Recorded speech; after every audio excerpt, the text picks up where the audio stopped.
అలాగే శిలువు శ్రమలకు ప్రారంభము. అయితే మనము భస్మ బుధవారము 40 రోజులు ఉపవాస ప్రార్థనలు ప్రారంభించుకుంటూ ఉన్నాం. భస్మ బుధవారము కాల్చబడి బూడిద అగుట.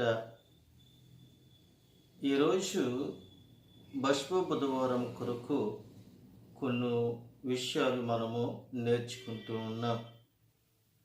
అయితే ప్రియమైన దేవుని యొక్క బిడ్డలారా, భస్మ బుధవారము గురించి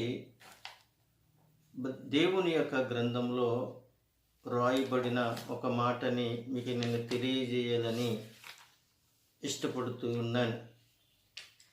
ఆదికాండము 18వ అధ్యాయము 27వ వచనములో ఒక మాట మనకి దేవుడు బయలుపరుస్తున్నాడు.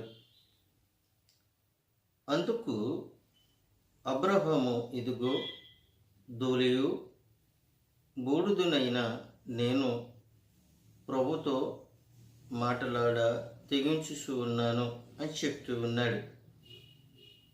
మరి ఒకసారి నేను చదువు మీకు వినిపింపజేయాలని ఆశపడుతూ